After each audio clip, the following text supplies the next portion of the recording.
Olá, físio! Bem-vindo à nossa primeira aula do módulo de fisioterapia respiratória. Neste módulo, nós vamos aprender sobre as principais patologias causadas no sistema respiratório e quais são as principais técnicas e recursos que nós vamos utilizar tanto na prevenção quanto no tratamento dessas patologias, tá? E para começar, tem uma das aulas mais importantes, que é a anatomia. Por quê? Porque nessa aula nós vamos conhecer as estruturas que nós iremos estudar futuramente, tá bom? Vamos lá? Então, para começar, nós vamos entender o que é o sistema respiratório, tá? O sistema respiratório, uma das principais funções dele é contribuir para a homeostasia do corpo. O que significa isso? Homeostasia significa equilíbrio. Então, o sistema respiratório ele é extremamente importante no equilíbrio do nosso corpo. E como que ele promove isso? Através das trocas gasosas, tá? É importante a entrada de oxigênio para que a gente possa oxigenar todos os tecidos do corpo e a saída do dióxido de carbono. Através dessa troca gasosa, o sistema respiratório vai causar também a regulação do pH. A gente vai ver mais lá na frente quando a gente for falar de gasometria. A gente tem uma divisão estrutural do sistema respiratório, tá? Que a gente vai dividir em sistema respiratório superior e sistema respiratório inferior. Quando a gente vai fazer a evolução, vocês com certeza devem ter visto no estágio, sempre tem aquela parte da evolução que fala assim, aspiração de vias aéreas superiores. Agora a gente vai entender onde são as vias aéreas superiores, tá? Então, o sistema respiratório superior ou as vias aéreas superiores são compostas pelo nariz, a cavidade nasal, a faringe e as estruturas adjacentes, que a gente vai ver um pouquinho mais na frente. Já o sistema respiratório inferior é composto pela laringe, traqueia, brônquios e os pulmões propriamente ditos, tá? Continuando nessa classificação estrutural do sistema respiratório, a gente também vai dividir ele por zonas, tá? A gente tem a zona condutora, que o nome já diz, zona condutora é zona de condução. Muito importante, zona condutora não realiza troca gasosa, tá? Qual é a função da zona condutora? Conduzir o ar, tá? Do meio externo até ele chegar nos pulmões. Essa zona condutora, ela vai ter três funções básicas, presta atenção nisso, tá? Que é de filtrar, aquecer e umidificar o ar. Então, ela vai pegar o ar aqui do lado de fora, vai conduzir até lá dentro em condições necessárias para realizar a troca gasosa. Todo espaço onde a gente tem condução, mas não tem troca gasosa, se chama espaço morto, tá? Apesar do nome ser feio, espaço morto, esse espaço morto é fisiológico, tá? Porque ele só funciona assim, ele precisa que funcione assim para ele conduzir o ar até lá, tá? Então, espaço morto é onde a gente tem ventilação, ou seja, o ar está percorrendo aquele caminho, mas não temos troca gasosa, tá? Mais para frente a gente vai falar de outras situações onde ocorre um espaço morto. Nessa situação da condução, o espaço morto é fisiológico, tá? Ele é natural. Já a zona respiratória é onde ocorre a troca gasosa propriamente dita, tá? E onde que vai acontecer isso? Principalmente nos alvéolos, tá? Nos sacos alveolares, que eu vou explicar mais para frente, nos ductos alveolares também, tá? Uma coisa que é muito pegadinha de prova, prestem atenção nisso. Lembra que eu falei que não ocorre troca gasosa na zona condutora, tá? E os brônquios, eles são zonas condutoras, tá? Onde que termina a zona condutora? Nos bronquíolos terminais, tá? Onde termina? Bronquíolos terminais. Depois dos bronquíolos terminais, nós temos os bronquíolos respiratórios, tá? Nos bronquíolos, apesar de ser bronquíolos, eles realizam troca gasosa, que o nome já diz, bronquíolos respiratórios. Mas por que, Rayane, que eles realizam troca gasosa? Porque na parede desses bronquíolos tem alguns alvéolos. E esses alvéolos realizam a troca gasosa, tá? Então, preste atenção. A zona condutora vai terminar nos bronquíolos terminais. O nome já diz, ó, bronquíolos terminais, tá? E os bronquíolos respiratórios, que respiram, realizam troca gasosa, tá bom? Então, começando ali pelo sistema respiratório. A primeira estrutura que nós temos é o nariz. O nariz, ele vai ser dividido em duas partes. Essa parte externa, que é visível pra gente, tá? Que ele é composto por cartilagem e tem uma parte óssea, tá bom? E tem uma parte interna, chamada cavidade nasal, tá? Que ela é intracraniana e a gente não consegue ver. Porém, quando a gente vai fazer essa aspiração nasal lá com a nossa sondinha, vai ser nessa estrutura que nós vamos aspirar. A gente vai descer, a gente vai passar daí. Mas principalmente nessa cavidade nasal que vai se acumular a maior quantidade de secreção, tá bom? Como eu falei, ele vai ter a função de aquecer, umidificar e filtrar o ar, tá?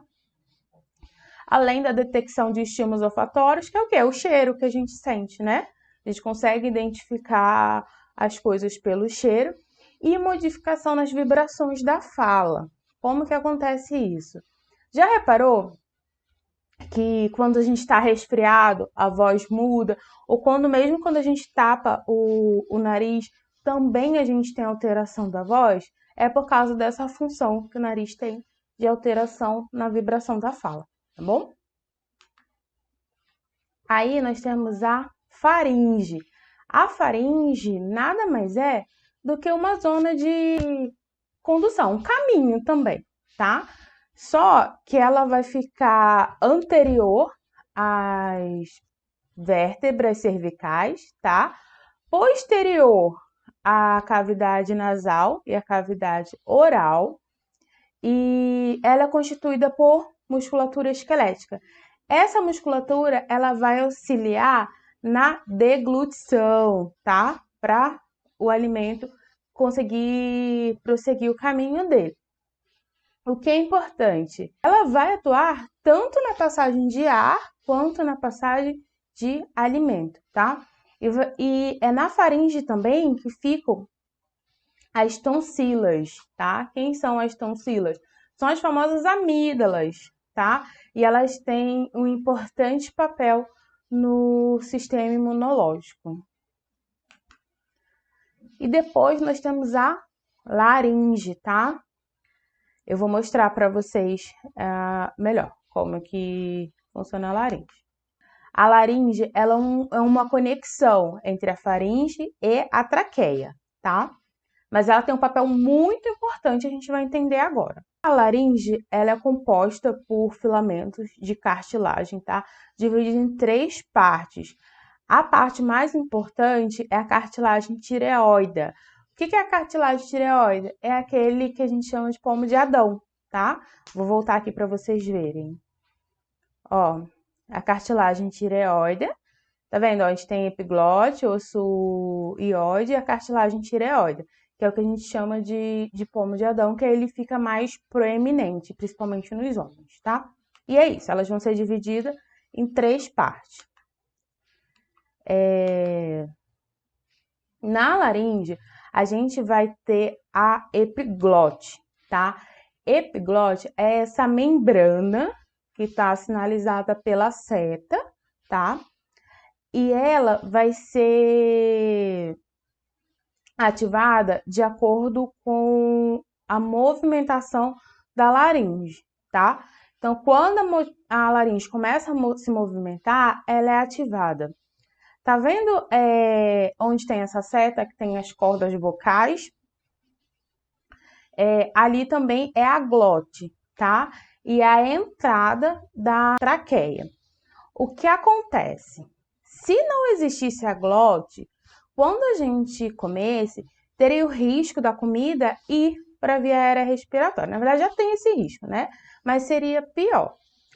A epiglote está ali para evitar que isso aconteça. Então, quando a gente está comendo, a epiglote, ela cobre a entrada da glote e evita com que o alimento caia na via aérea. Só o que acontece? Às vezes a gente está comendo e falando, ou às vezes a gente perde um pouco a coordenação da respiração com a alimentação e cai um pouco de alimento ali. Aí o que acontece? A gente automaticamente aciona o estímulo de tosse. Por isso que a gente engasga. Nada mais do que isso. Quando um alimento vai para a via aérea, cai ali na glote, onde não era para cair, e a gente tem um estímulo de tosse para retirar esse alimento da via aérea, tá bom? Então, a epiglote, ela tem um papel importantíssimo no nosso sistema respiratório, tá? Então, aí a glote, como eu falei, vai ser um par de pregas, né? Que vai ser as pregas vocais e o espaço entre as pregas chamado de rima da glote. E o fechamento da laringe faz com que a gente desvie o líquido e os alimentos para o sistema digestivo, tá bom? E agora a gente vai falar de uma das estruturas mais importantes do sistema respiratório, que é a traqueia, tá?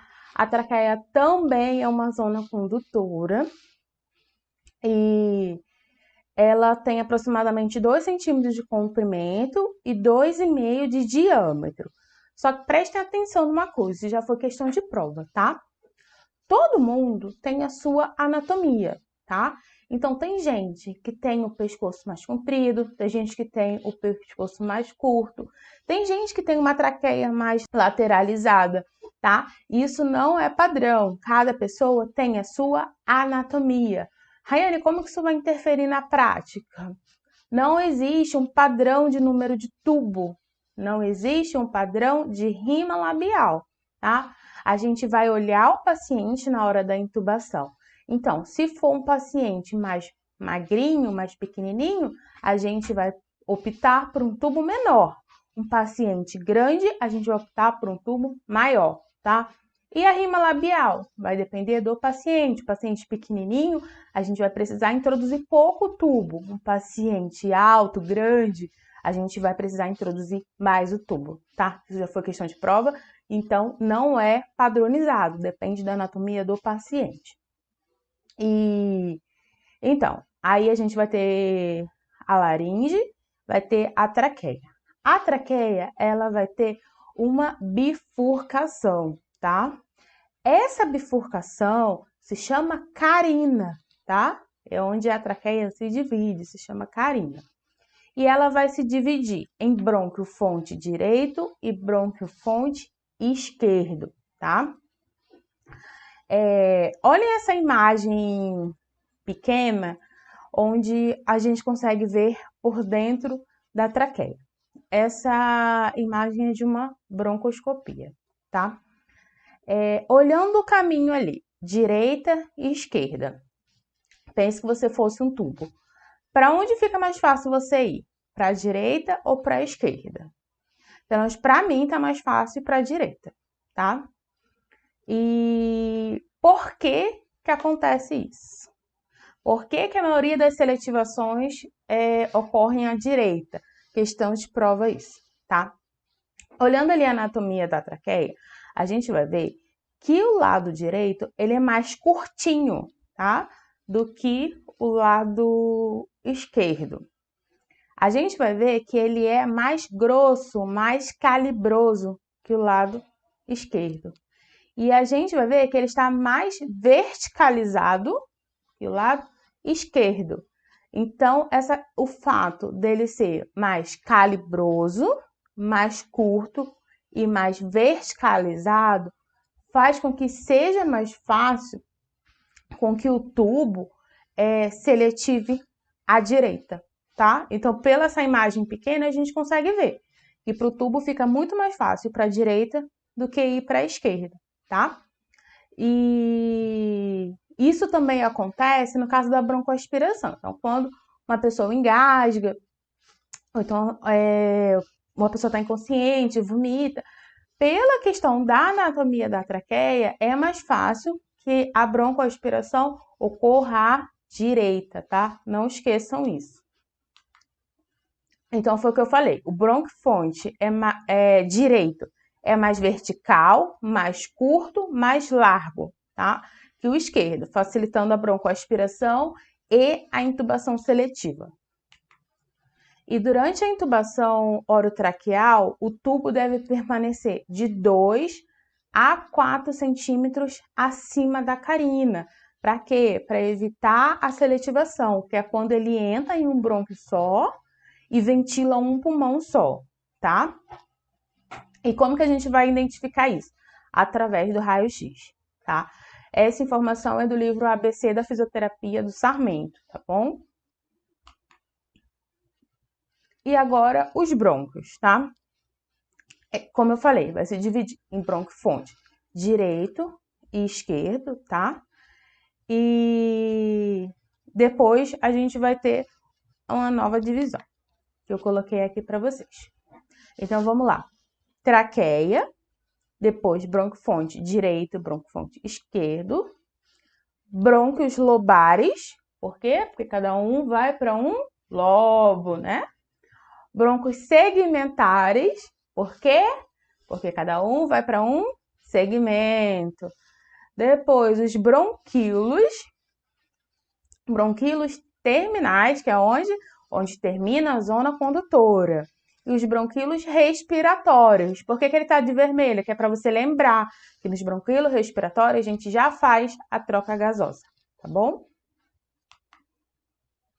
E nos brônquios a gente tem células exócrinas que estão lá para proteger a gente contra substâncias nocivas. Raiane, mas que substâncias nocivas? Cigarro, fumaça, quem trabalha em fábrica, quem tem fogão a lenha em casa. Então, o nosso corpo ele tem uma própria defesa contra isso. Qual o problema? Nosso corpo, durante o tempo, ele consegue nos proteger. Mas quando a gente tem uma exposição prolongada a esses agentes, o nosso corpo não dá conta, né? Então, vamos lá. Foi o que eu falei, ó. Aí a gente vai ter a traqueia bonitinha e a divisão dos brônquios, tá? A gente vai falar um pouquinho mais lá na frente a divisão dos lobos, mas aqui a gente vai falar sobre segmentos, tá? Nosso corpo ele é muito inteligente. Por quê? Porque se a gente tivesse um pulmão unificado, assim, só o pulmão normal, se eu tivesse uma lesão em qualquer estrutura desse pulmão, automaticamente eu tinha perdido o pulmão inteiro, tá? Só que o nosso pulmão ele é dividido por segmentos. Isso significa o quê? Que cada brônquio desse, ele vai ventilar um pedacinho do pulmão. Então, olha lá, a gente tem o brônquio 1 e 2, que vai ventilar a parte 1 e 2. A gente tem o brônquio 3, que vai ventilar a parte 3. Por que que isso é inteligente? Vamos supor que eu tenha uma obstrução no meu brônquio 1 e 2. Automaticamente, eu só vou perder a parte 1 e 2. A parte 3, 4, 5, 6 vai continuar ventilando. Por quê? Porque a ventilação é independente, tá? Vamos supor que eu tenha um tumor na parte 1 e 2. O médico vai lá e vai retirar a parte 1 e 2. E o restante vai continuar funcionando normalmente. Então, essa parte segmentada do pulmão, ele é muito importante para o funcionamento inteligente também, no caso de algum comprometimento. Agora a gente vai falar dos pulmões propriamente ditos, tá? Os pulmões são órgãos cônicos, pareados na cavidade torácica. Por que que eu falei pareado, tá? Porque o pulmão, ele não é fixo na caixa torácica, ele não é preso na caixa torácica. Como que ele é fixado na caixa torácica? Através das pleuras, tá? A gente vai falar um pouquinho mais à frente, a gente vai falar sobre as pleuras. E eles são separados um do outro pelo coração e o mediastino, tá? E essa divisão dele automaticamente vai dividir a caixa torácica em duas câmeras distintas. A nível de avaliação do nosso dia a dia, a gente tem uma divisão do pulmão que funciona dessa forma. A gente divide em ápice, que é a parte superior, terço médio, que é o meio do pulmão, e bases, que é a parte inferior, tá? Então, a gente sempre vai falar, o ápice do pulmão, terço médio e base. Então, essa divisão aqui que eu tô mostrando no slide para vocês, tá? Então, o pulmão esquerdo, ele é aproximadamente 10% menor que o pulmão direito, tá? Porém, o pulmão direito, ele é mais espesso, mais largo e um pouco mais curto que o pulmão esquerdo. Por quê? Porque desse lado a gente tem o diafragma, que é um pouquinho maior do lado direito. Por quê? Porque a gente tem um fígado embaixo do diafragma, tá? O fígado é um órgão muito grande. Então, o fígado vai fazer com que o diafragma fique um pouquinho mais elevado no lado direito. Então, vamos lá. A anatomia do pulmão. Então, eu pontuei aqui o que são as estruturas mais importantes que mais costumam cair na prova. Ambos os pulmões vão ter fissuras, porém, o lado direito vai ter 2 fissuras e o lado esquerdo vai ter uma fissura, tá? Para não esquecer, fissura oblíqua, tá? Oblíqua. Os 2 pulmões têm, tá? Então, os 2 vão ter fissura oblíqua. Porém, o lado direito, além da fissura oblíqua, vai ter a fissura horizontal, tá? Então, fissura oblíqua e horizontal no direito, e o esquerdo só fissura oblíqua, tá? E essas fissuras vão dividir os pulmões em lobos, tá? Então, no lado direito, a gente vai ter lobo superior, lobo médio e lobo inferior, tá? No lado esquerdo, a gente vai ter o lobo superior e lobo inferior, tá bom? É só isso que a gente precisa gravar. Agora, as estruturas importantes, tá? As estruturas mais importantes, elas vão ficar sempre no lado esquerdo, tá? E sempre no lobo superior, tá? Então, lembra, sempre que eles pediram a estrutura, vai estar no lobo superior, no lado esquerdo. Então, quais são as estruturas mais importantes? Incisura cardíaca, tá? Lobo superior esquerdo. A incisura cardíaca vai ser onde o coração vai encaixar ali no pulmão, tá? E outra estrutura muito importante que sempre cai em prova é a língula, tá? A língula, ela é importante durante o desenvolvimento pulmonar, quando a gente é bebê. Na vida adulta, ela não tem muita função, tanto que antigamente era super comum tirar a língula, porque ela fazia uma inflamaçãozinha e os médicos iam e tiraram. Hoje não é mais comum fazer isso. Aí também já vi em questões de prova, eles cobrando onde fica a língula. Onde fica? Lobo superior esquerdo, tá bom? Então, aí nós chegamos nas pleuras, tá? Nós temos 2 pleuras, a pleura visceral e a pleura parietal, tá? Começando com a pleura parietal. A pleura parietal é a pleura externa, ela tá colada na caixa torácica, tá? Então, nessa imagem, a gente consegue ver que ela recobre toda a caixa torácica. Já a pleura visceral, lembra de víscera, ela vai estar no pulmão, ela vai recobrir todo o pulmão, tá? Nessa imagem, a gente consegue observar uma coisa interessante. Ela é esse em verdinho, que ela não faz o formato bonitinho do pulmão, ela faz também as fissuras, então ela vai recobrir também todas as fissuras. Por que isso é importante da gente saber? Porque entre as pleuras existe um líquido chamado líquido pleural, tá? E ele é importante para que elas deslizem uma sobre a outra. Esse líquido, quando tem alguma alteração, ele é produzido em grande quantidade e a absorção dele fica deficiente. É o que a gente chama de derrame pleural, tá? Que é o aumento de líquido entre as pleuras. Quando esse derrame pleural ocorre entre as fissuras, a gente chama de derrame pleural loculado, tá? E é muito mais difícil do médico conseguir drenar esse líquido sem fazer nenhuma lesão ao paciente, tá? A pleura parietal, ela vai ser inervada pelos nervos intercostais, tá? E a pleura visceral, ela vai ser inervada pelo nervo frênico, tá? Agora nós chegamos na parte dos alvéolos, tá? Então, o alvéolo é uma evaginação em formato de taça, tá? Revestido por um epitélio escamoso e simples. Então, a gente tem o alvéolo, que é um só, e temos o saco alveolar. O que é o saco alveolar? É quando eu tenho 2 ou mais alvéolos, tá?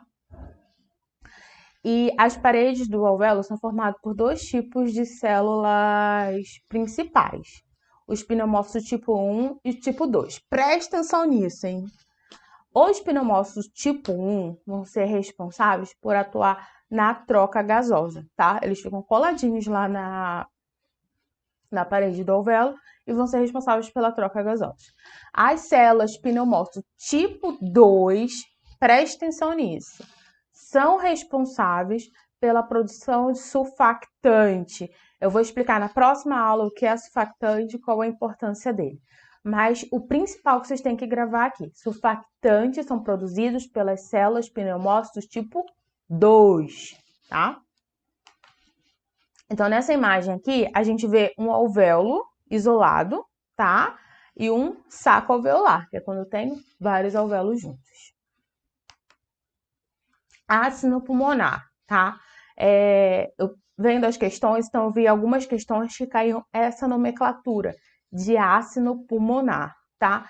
Nada mais é do que uma unidade respiratória terminal, ou seja, o alvéolo, tá? Então, quando eu estiver falando de ácido pulmonar, nada mais é do que eu estou falando ali onde ocorre a troca gasosa, que é o alvéolo, tá bom? Então, não precisa desesperar, que é o que a gente já viu nas aulas. Combinado? E os alvéolos, uma das coisas que cai muito em prova, então preste atenção aqui também. Os alvéolos, eles têm uma comunicação entre eles, tá? Vou voltar aqui rapidinho. Tá vendo que eu tenho vários alvéolos ali. Vamos supor que um desses alvéolos está obstruído por causa de secreção. Esse alvéolo, se a entrada dele está obstruída por causa de secreção, ele não vai ventilar. E a gente vai acabar fazendo uma atelectasia e vamos perder esse alvéolo, né? Na teoria acontece isso. Mas o que acontece? Nem sempre a gente vai ter atelectasia. Por quê? Porque a gente vai ter a comunicação entre os alvéolos através dos canais de Martin, de Lambert e poros de Koch, tá? Então, como funciona? Primeiro de vermelhinho ali, os canais de Martin. Os canais de Martin vai ser a comunicação entre os bronquíolos. Então, um bronquíolo se comunica com o outro. Então, se eu tenho obstrução de um bronquíolo, através dessa comunicação, ele consegue ventilar os outros bronquíolos, tá bom? A gente também tem os canais de Lambert, que vai ser a comunicação entre os ductos alveolares e os alvéolos, tá?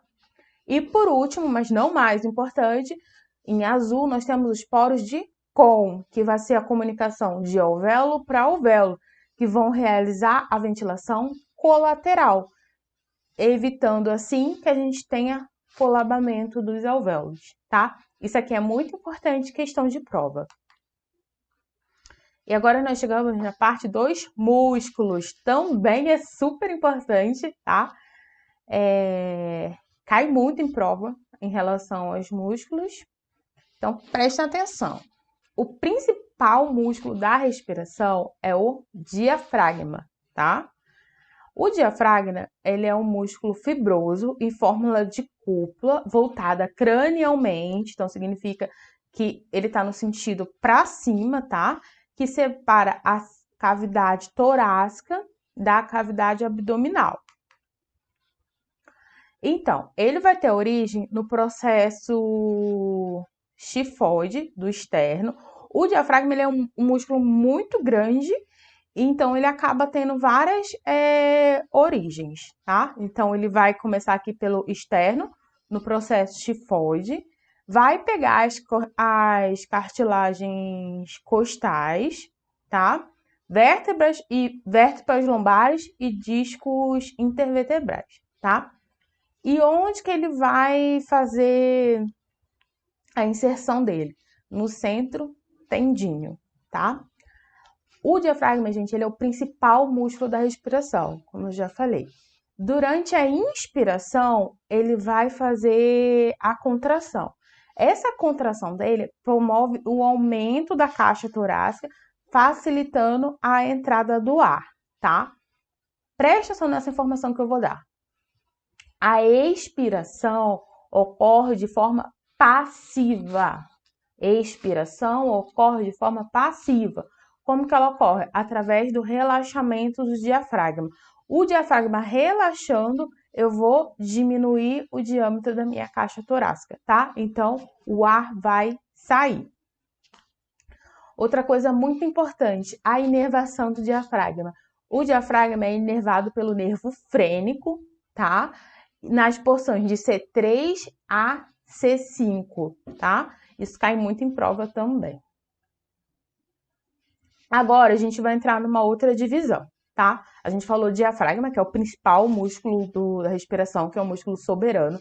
Agora, a gente vai falar dos músculos inspiratórios e dos músculos expiratórios, tá? Antes de eu falar dos músculos, eu vou falar uma coisa muito importante sobre paralisia do diafragma.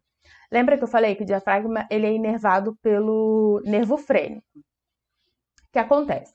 Tem algumas cirurgias grandes, como cirurgia cardíaca, cirurgia pulmonar, que eles acabam lesando o nervo frênico, tá? Mas não é de proposital. Acontece porque é uma cirurgia muito grande e acaba tendo essa lesão. Geralmente é a mais comum, tá? Pode acontecer por trauma também, mas a principal é em cirurgia. Quando a gente tem essa lesão, a gente tem o que a gente chama de paralisia do diafragma, tá? O diafragma, ele perde o estímulo nervoso dele, então ele fica paralisado. Quando ele tem essa paralisia, a gente vai ter um déficit respiratório e ela pode ocorrer em somente um lado ou os dois lados, tá? No caso, como que a gente identifica a paralisia do diafragma no exame de imagem? A cúpula, ela vai estar elevada, tá? Por quê? Porque ele não consegue fazer a contração. Então, nessa imagem de raio-x, a gente consegue identificar, tá? Que no lado direito está muito mais elevado do que o lado esquerdo, tá? Isso também já é questão de prova. Então, só para vocês saberem que quando a gente tem paralisia do diafragma, a cúpula diafragmática ela fica elevada, tá? Por quê? Porque eu não tenho a contração do diafragma. Geralmente, quando é causado por cirurgia, uma coisa que é temporária é reversível.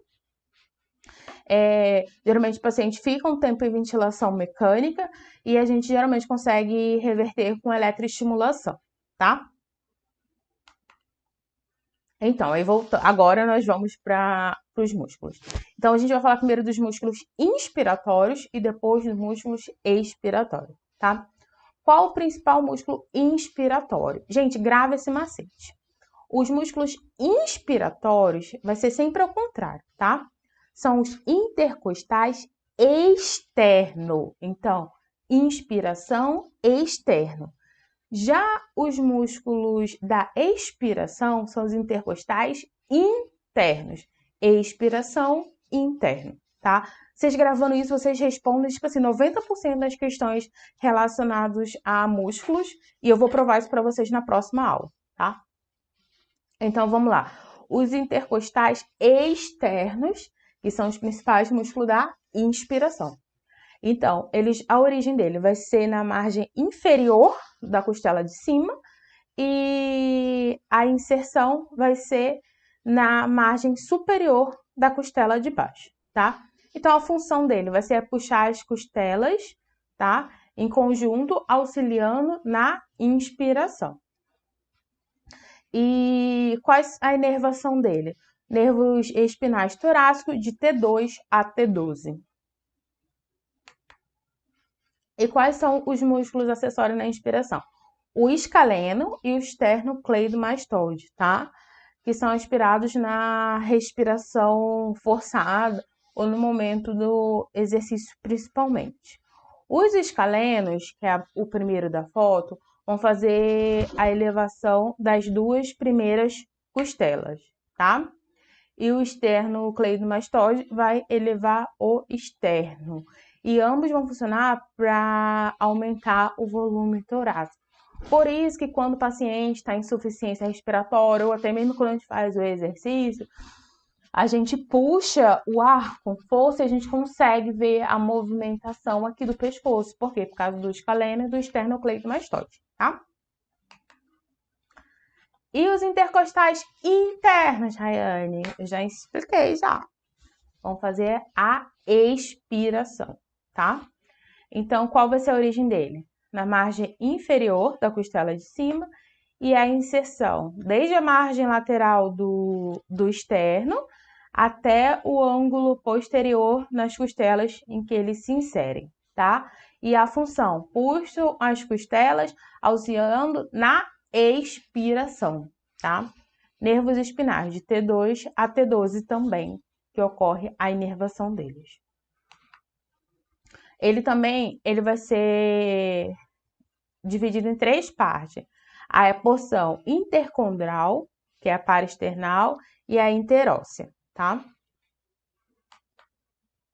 Quais são os músculos acessórios da expiração? Vão ser a musculatura abdominal, tá? Então, a gente vai ter o reto abdominal, o oblíquo interno e externo e os transversos, tá? Então, assim, quando a gente vê um paciente em insuficiência respiratória, ele faz o que a gente chama de prensa abdominal, que ele força muito os músculos abdominais, você consegue ver claramente essa contração. Por que que ele faz isso? Quando ele faz essa contração muito forçada na musculatura abdominal, ele está tentando aumentar a pressão intraabdominal para que ela vença a intratorácica, tá? Então, ele quer fazer o quê? Ele quer empurrar o abdômen para que essa força abdominal vença a força intratorácica. Então, ele quer vencer na força mesmo, para que ocorra a expiração. Então, assim, músculos abdominais são músculos acessórios da expiração, tá? Até uma questão de prova também, paciente DPOC. A gente vai discutir DPOC mais lá para frente, mas só para vocês situarem um pouco. O paciente DPOC, ele o quê? Ele tem facilidade em inspirar, porém ele tem dificuldade de expirar. A expiração dele não é eficiente. Então, para esse paciente, o indicado é a gente trabalhar essa musculatura abdominal. Para quê? Para fortalecer esse músculo para facilitar a expiração dele, tá? E a caixa torácica, tá? Eu coloquei esse slide aqui porque ele também é questão de prova, tá? Sobre os limites da caixa torácica. Então, a caixa torácica, ela vai ser formada a face anterior dela, ou seja, o início dela, vai ser formada pelo externo e pelas cartilagens costais. A face posterior vai ser formada por 12 vértebras torácicas e posteriormente pelas costelas. A abertura superior vai ser formada pela primeira vértebra torácica, atrás pelo bordo superior do externo e adiante pela primeira costela de ambos os lados, tá? Isso aqui é importante vocês saberem, então anotem, façam revisão porque já foi cobrado em prova, tá? E é isso, tá? Que eu tinha para passar para vocês hoje. Espero que eu tenha contribuído. Qualquer dúvida vocês podem deixar aqui. E hoje eu deixei para vocês essa imagem motivacional, tá? Essa foto aqui foi da minha primeira roda na residência, o final da primeira roda do meu primeiro setor na residência. E essa unidade é que eu trabalho hoje, tá bom? Então, é isso. A gente se vê na próxima, gente. Tchau, tchau. Olá, FIS! E aí, vamos treinar o que a gente aprendeu? Para começar, nós temos a questão da USP, de 2019. Assinale a alternativa correta sobre os músculos respiratórios. A. Quando o diafragma se contrai, o conteúdo abdominal é forçado para cima e para trás, diminuindo, por consequência, o diâmetro céfalo-caudal. Não, quando o diafragma se contrai, ele força o conteúdo abdominal para baixo, tá? Aumentando o diâmetro céfalo-caudal. Para quê? Para a gente conseguir expandir o tórax, tá? Então, a letra A está errada. Letra B. Os músculos intercostais interno e externo localizam-se entre as costelas. O músculo intercostal interno vai desde o externo até o ângulo da costela e subdivide-se na sua porção intercondral, paraesternal e interóssea. Os músculos escalenos deprimem ou fixam as duas primeiras costelas. Não! Lembra, gente, os músculos escalenos vão elevar as duas primeiras costelas, tá? Eles são recrutados antes dos intercostais durante a expiração. Não, os músculos escalenos, eles são os músculos inspiratórios, tá? Eles não vão ser recrutados durante a expiração. Durante a respiração basal, a expiração é comumente ativa. Não, gente. Numa respiração normal, numa respiração basal, a expiração ela vai ser passiva, tá? Gravem a informação. A expiração é passiva. A contração ativa dos músculos inspiratórios leva à distensão dos tecidos elásticos dos pulmões e da parede torácica, com consequente armazenamento de energia potencial nesse tecido. Sim, essa informação ela está certa, porém, na respiração basal, a expiração é passiva. Letra E. Os músculos reto abdominal, oblíquo externo, interno e transverso abdominal funcionam estritamente durante a inspiração. Não, esses músculos são músculo acessório da expiração, tá? Então, essa opção está errada. Por eliminação, a resposta certa é a letra B. Questão 2, USP 2020. O principal músculo inspiratório é o diafragma. A seu respeito, é incorreto afirmar, ou seja, ela quer a opção errada, tá? É um septomúsculo fibroso em forma de cúpula voltada cranialmente que separa a cavidade torácica da cavidade abdominal. Certinha, tá? Letra B. Na sua parte periférica consiste uma delgada camada muscular que se origina nas costelas inferiores e na coluna dorsal e converge para se inserir no tendão central. Certinho. Lembra lá na aula que eu falei que ele é um músculo grande, que ele vai ter várias origens, porém a inserção é no tendão central, né? Quando o diafragma é paralisado, ele se move para baixo, ao invés de ascender durante a inspiração. Não, gente, está errado, tá? Eu falei sobre a paralisia do diafragma, expliquei como funcionava e mostrei a imagem no raio-x para vocês. Quando a gente tem um diafragma paralisado, ele vai elevar a hemicúpula dele. Então, quando a gente olhar o raio-x, a cúpula dele vai estar elevada. Então, essa questão está errada. Quando o diafragma se contrai, o conteúdo abdominal é forçado para baixo e para frente, aumentando, por consequência, o diâmetro céfalo-caudal do tórax. Certinho, é a mesma coisa que eu falei na questão anterior, tá? O conteúdo abdominal vai ser forçado para baixo e para frente, aumentando o diâmetro céfalo-caudal do tórax. Na respiração de repouso, o nível de diafragma se move cerca de 1 centímetro na inspiração e expiração forçadas, a expulsão total pode ser maior que 10 centímetros. Ok. Por eliminação, é a letra C, tá?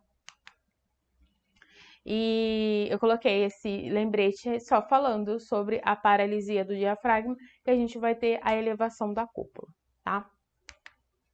3, Unifesp 2019. Essa questão, gente, é sobre aquele macete que eu ensinei para vocês. Intercostais externo, vou fazer a inspiração, intercostais interno, a expiração, tá? Sabendo esse macete, vocês já matam a questão. Na mecânica da ventilação, os pulmões são expandidos através de movimentos de subida e descida do músculo diafragma e também através da elevação das costelas para aumentar o diâmetro anteroposterior da cavidade torácica. Além do músculo diafragma mencionado, quais são os outros músculos que atuam como principais nesse mecanismo da inspiração, tá? Músculos intercostais internos, não, vão ser expiratórios. Intercostais externos. Músculos intercostais íntimos. Eu não falei nada sobre músculos intercostais íntimos para vocês. Músculos reto e oblíquo externo do abdômen. Músculos acessórios da expiração. Músculo quadrado lombar e transverso do tórax. Não toquei nesse assunto desses músculos com vocês também, tá? Então, por eliminação, nossa resposta certa é a letra B. Unifesp 2020. Os músculos respiratórios estão envolvidos com a inspiração ou a expiração. Aqueles envolvidos com a inspiração são denominados inspiratórios. Já os que estão envolvidos com a expiração são denominados expiratórios, tá? Os músculos respiratórios podem ainda ser principais ou acessórios.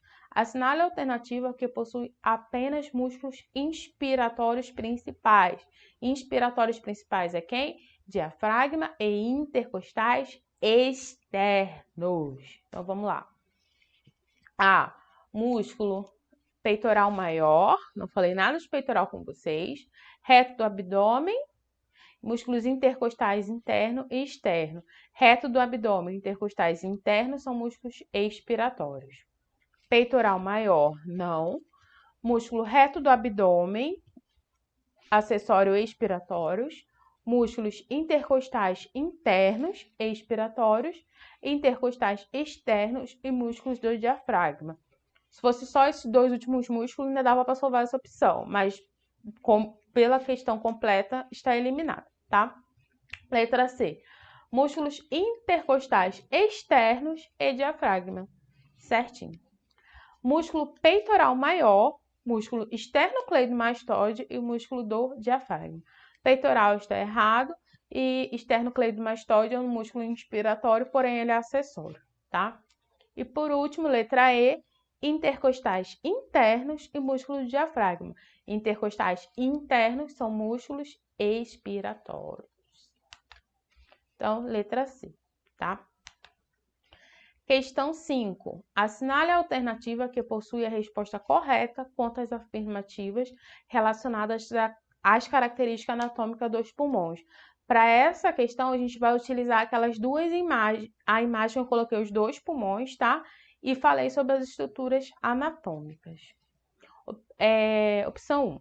A língula é uma estrutura pertencente ao lobo superior do pulmão esquerdo. Certinho, lembra que eu mostrei lá o pulmão esquerdo e mostrei que ele vai ter a fissura oblíqua, que vai dividir ele em lobo superior e lobo inferior. E a língula, ela tá bem ali no finalzinho da fissura, então ela entra como lobo superior do pulmão esquerdo. Então, a opção 1 está certa. Opção 2. A presença da fissura horizontal ocorre nos pulmões direito e esquerdo. Não. Vai ocorrer a fissura oblíqua, tá? Nos dois pulmões. Só quem vai ter a fissura horizontal vai ser o pulmão direito. A incisura cardíaca é uma estrutura pertencente ao lobo superior do pulmão esquerdo. Certíssimo, tá? A incisura cardíaca, ela pertence ao lobo superior do pulmão esquerdo. O pulmão esquerdo possui duas fissuras. Não, o pulmão esquerdo ele vai possuir somente uma fissura, que é oblíqua. Quem vai possuir duas fissuras é o pulmão direito, que vai possuir a oblíqua e a horizontal, tá? Então, seguindo essa ordem, nossa resposta certa é a letra B, porque as afirmativas 1 e 3 são verdadeiras e as do 2 e 4 são falsas. 6. HC 2019. A fase pontinho, pontinho no ciclo ventilatório é ativa. Gente, a gente sabe que a fase expiratória é passiva. Então, aqui a gente está falando da fase inspiratória, tá?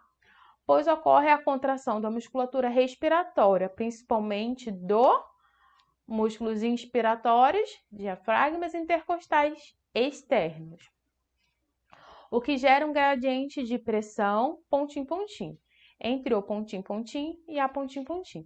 Na próxima aula, eu vou explicar sobre pressões, tá? Porém, ele quer saber sobre a pressão entre o alvéolo e a atmosfera.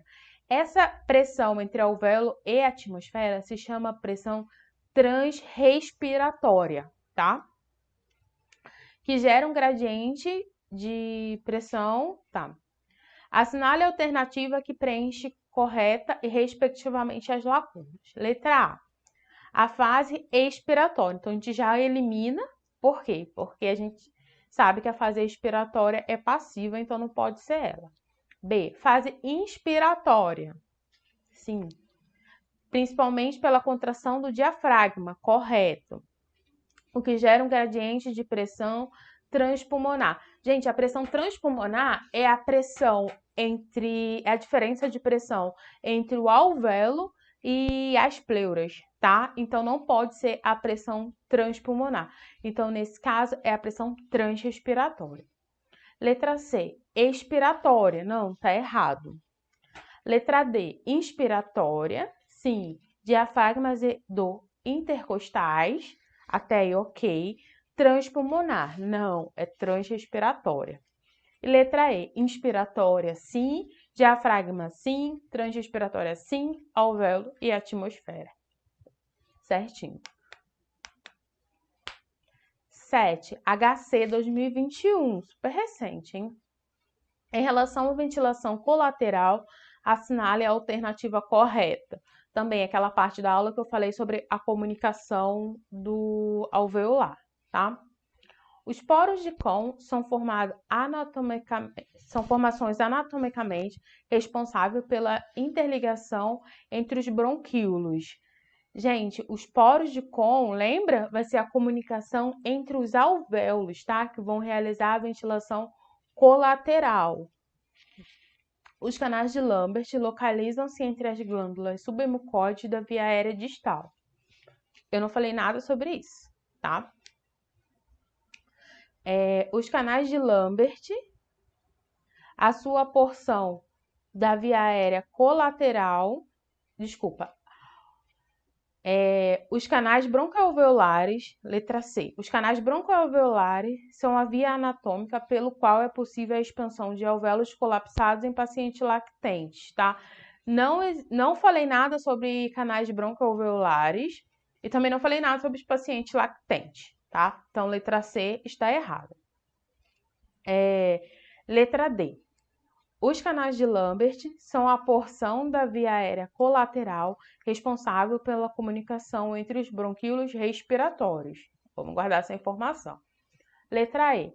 Os poros de Kohn comunicam os alvéolos da região dependente do pulmão em proporção 1:2 relativamente à região independente. Gente, primeira coisa, eu não falei nada de proporção, nem de relação dependente e pulmão não dependente, tá? Então, assim, vocês vão ver que muitas questões eles inventam umas informações para complicar para vocês. Então, vamos lá. Aquela imagem que a gente utilizou na aula. A seta vermelha são os canais de Martin, tá? A amarela, os canais de Lambert e a azul, os poros de Kohn, tá? Então, ele fala o quê? Que os canais de Lambert são a porção da via aérea colateral responsável pela comunicação entre os bronquíolos respiratórios, tá? Então, está certa, tá? A resposta certa, letra D. Questão 8, Prefeitura de São Paulo, 2021. Em relação às estruturas e à função do sistema respiratório, assinale a alternativa correta. A. As vias aéreas de condução estendem-se desde as vias superiores até os bronquíolos respiratórios. As vias aéreas de condução vão até os bronquíolos terminais. Os bronquíolos respiratórios, a gente já começa a ter troca gasosa, tá? Lembra que eu até coloquei de vermelho lá. Nas vias de condução, é abundante a presença de músculo, musculatura lisa e endotélio. Então, realmente, nas vias de condução, lembra? A gente tem a presença de muco, porque esse muco ele fica lá para ele aderir à sujidade que entra no sistema respiratório. Então, o que atrás de poeira, de sujidade, ele cola nesse muco e depois a gente expele, tá? Porém, a gente não tem, a gente tem musculatura lisa somente nos broncos, tá? Na traqueia, a gente não tem a presença de musculatura lisa, é cartilagem, tá? Então, essa questão está errada pela questão da musculatura lisa. Letra C. O macrófago alveolar representa um dos sistemas de defesa do trato respiratório. Sim, tá? Lembra até quando eu estava falando dos brônquios, eu falei que a gente tem células que são responsáveis por proteger o nosso sistema respiratório contra substâncias nocivas, como cigarro, produtos químicos e tudo mais. Então, os macrófagos vão ser importantes nesse processo. A barreira alvéolo-capilar é inapropriada para a troca gasosa, pois tem uma espessura média de 0,2 milímetros. Gente, a barreira capilar ela é apropriada pela troca gasosa, justo porque ocorre a troca gasosa lá, tá? Então tá errado essa questão. O fluxo turbilionar predomina em pequenas vias aéreas. A gente vai falar mais lá na frente sobre esse fluxo turbilionar, porém ele predomina nas vias aéreas de maior calibre, tá? Então, letra certa é a letra C, tá?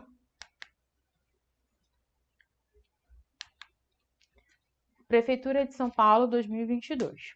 Um paciente de 58 anos de idade apresentou diagnóstico clínico de miocardiopatia dilatada de ventrículo esquerdo e distúrbio ventilatório obstrutivo severo.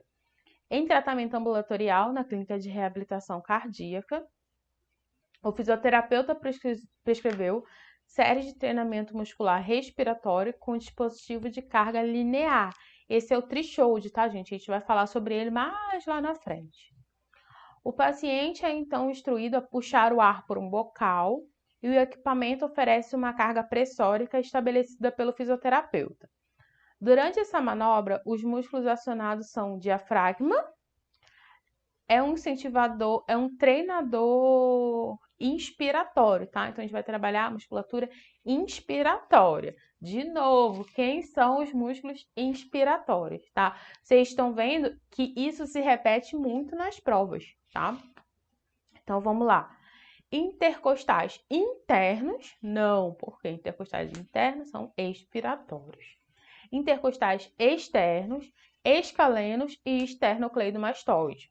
Sim. Intercostais interno, não. Intercostais internos, não.